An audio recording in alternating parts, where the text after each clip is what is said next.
hotels. 8 enormous new hotels were inaugurated. Another 5 will be opened by December.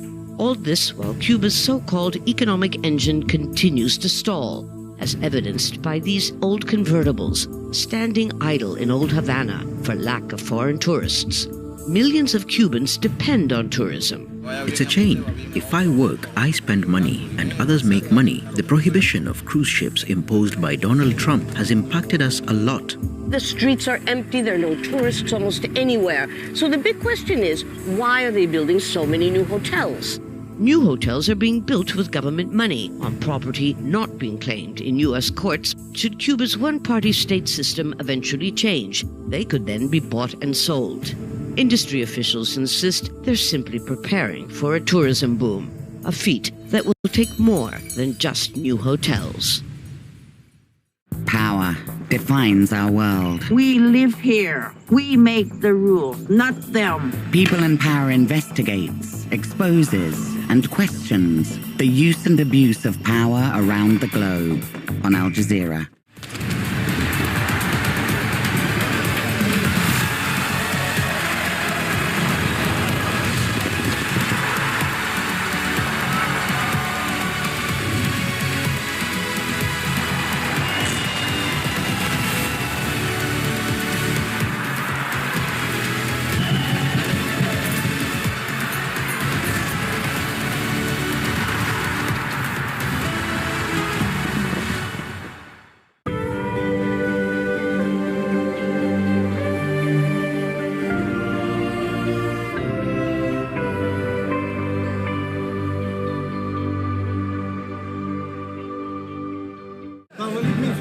Israel attacks homes in Rafah in southern Gaza, killing at least 16 people, including children.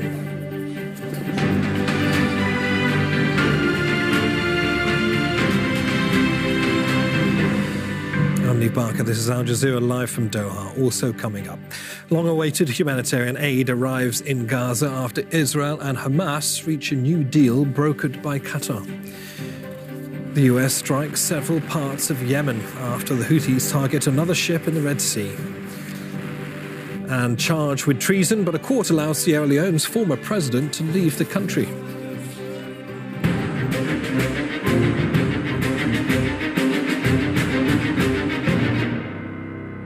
Thanks for joining us. And we begin in Gaza, where at least 16 people have been killed in overnight shelling in the city of Rafah. Children are among those killed.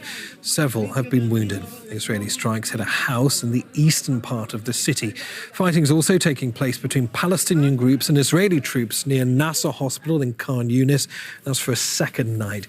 Well, desperately needed medicine and other humanitarian aid has finally entered Gaza. It was sent from Qatar hours after a deal was reached between Israel and Hamas to allow the supplies to be distributed. Imran Ullah Khan has more. Life-saving aid for Gaza, following a Qatari and French brokered deal between Israel and Hamas. The cargo includes humanitarian essentials for Palestinians, as well as medicine for Israeli captives in the besieged Strip. The United Nations is overseeing the process.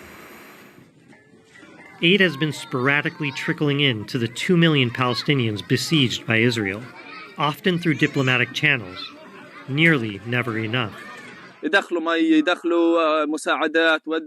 Doctors can't find anything to treat their patients. Now they just use salt. And even salt is $13 per kilogram now. Can you imagine putting salt on people's injuries to disinfect them? We've reached a very critical point. People are dying, and we can't even find painkillers. The UN estimates 93% of the population in Gaza is facing a severe level of hunger, and says pockets of the Strip are already experiencing famine-like conditions.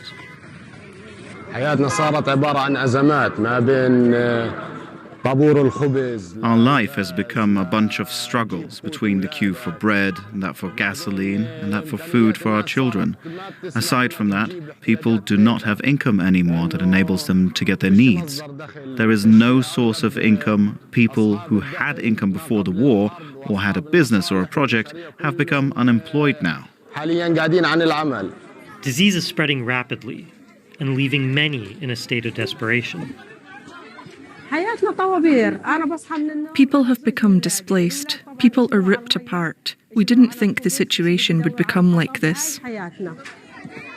While the new aid supplies will provide some relief, the UN warns if the war doesn't stop, more Palestinians will die.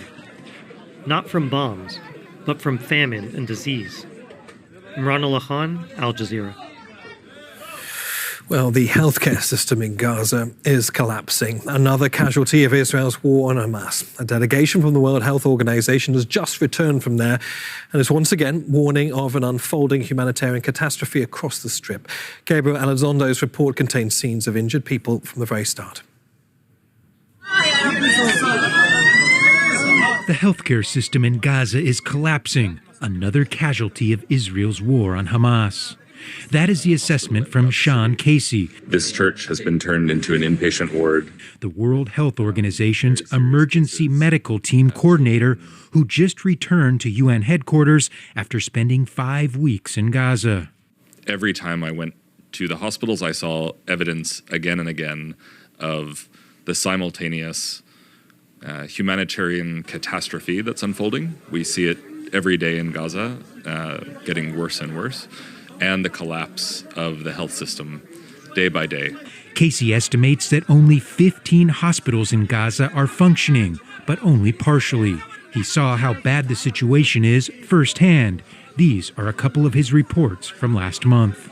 I'm back in Al-Shifa, the largest hospital in Gaza, for the third time this week, where it's still a case of absolute misery. We're in Al-Aqsa Hospital, where I just left the resuscitation room where a 9-year-old boy named Ahmed was being treated basically with sedation to ease his suffering as he dies.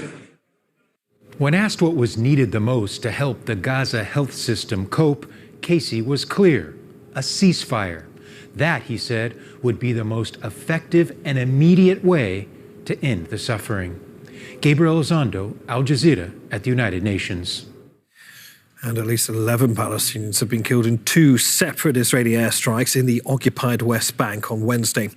Israeli troops have stormed a refugee camp in Ramallah and are continuing a raid in the city of Tulkarem. Meanwhile, they've withdrawn from the town of Bani Naim, where there was fighting with Palestinian youths. Let's cross to Hamda Salhout, who's in occupied East Jerusalem. Hamda, bring us up to speed on the scale and, of course, the impact of these latest raids.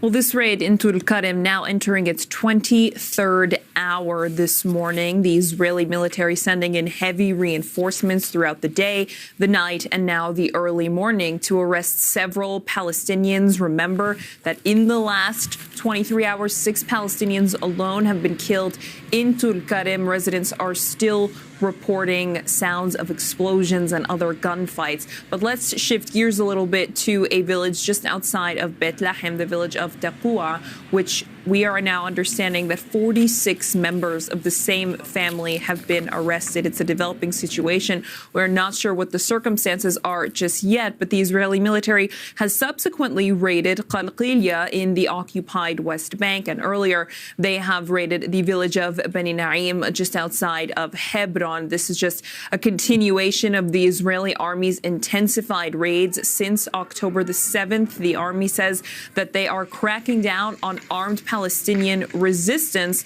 but Palestinians will tell you this is just a daily occurrence of their life under Israeli military occupation. Since October the 7th, you're looking at least 366 Palestinians who've been killed. More than 95 of them are children, at least 6,000 other arrests and 4,000 other injuries. While we've been covering these raids repeatedly, medical workers have been prevented from reaching the injured, and that situation has been the case in the last 23 hours in the city of Tulkarem. Hamda, many thanks for that. Hamda Salhout, live in occupied East Jerusalem. Well, the war in Gaza is impacting the wider region as well. The US has launched another strike against Houthi-controlled areas in Yemen. This comes only hours after Houthi rebels claimed responsibility for a new attack on a US vessel in the Gulf of Aden. The UK Maritime Trade Operation says it happened about 100 kilometres southeast of the city of Aden. The agency says a drone struck the vessel, causing a fire that the crew later extinguished. The naval forces of the Yemeni armed forces targeted the American Jinko Picardy ship in the Gulf of Aden, using a number of naval missiles and scoring a direct and precise hit, thanks to Allah. The Yemeni armed forces will not hesitate to target all threat sources in the Arabian Sea and the Red Sea, in line with our legitimate right to defend our dear Yemen and in support of the oppressed Palestinian people. All right, let's bring in Mike Hanna, who's standing by in Washington, D.C. And Mike, it was only a few days ago that the U.S. was saying that it doesn't want a war with Yemen. What more is being said about these latest strikes? Well, U.S. Central Command has confirmed that these strikes took place. It's the fourth set of strikes since the initial attacks were carried out by U.S. and its allied forces on Friday last week. The Central Command says that a number of targets were selected. All of them, it says, were missiles that were prepared to be launched. They were on actual missile rails, and they were shot down or destroyed in what the Central Command says was a preemptive action. Earlier, the attack on a U.S.-owned freighter. Once again, another attack by the Houthis. This is now more than 40 attacks that the Houthis have carried out against shipping since November. The Houthi movement insistent that this is in alliance with the fight against the Palestinian forces in Gaza in response to the Israeli action there. However, the U.S. continues to contend that there is no correlation. It doesn't see it as a spreading of the conflict in Gaza. Rather, it sees it as an attack on the shipping lanes in the Red Sea. But the U.S. still contending that it has degraded the Houthi movement quite substantially.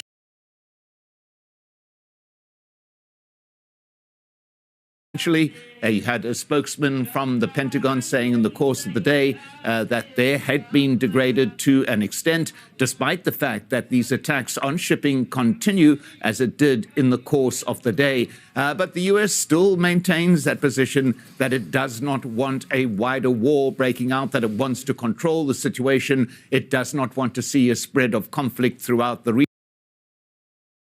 region.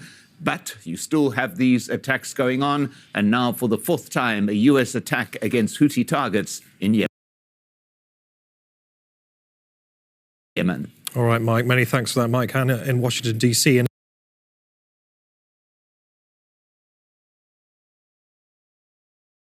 in addition to what Mike's just told us, these lines from the Houthi-controlled Sabah news agency that says that the U.S. and British aircraft have targeted the governorates of Hodeidah, Taiz, Damar, Al-Baida and Sada in Yemen. Of course, this will be a repeat of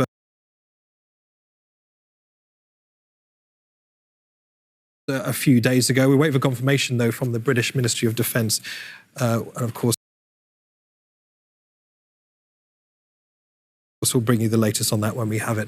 Moving on now, and in response to those attacks on vessels in the Red Sea, the United States has relisted the Houthis as a specially designated global terrorist group. The Biden administration had removed the designation back in 2021 in favor of allowing humanitarian aid into the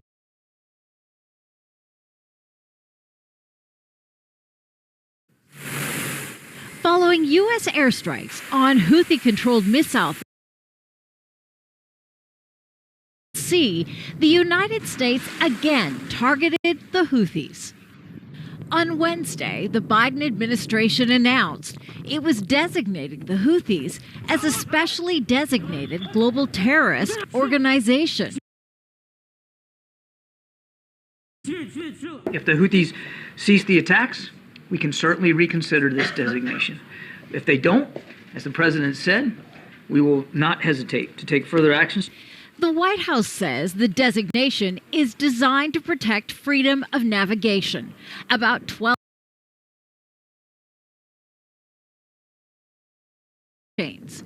Declaring the Houthis a terrorist group bans members from entering the U.S., freezes funds held in U.S. banks, and triggers sanctions against any entity providing the Houthis with support.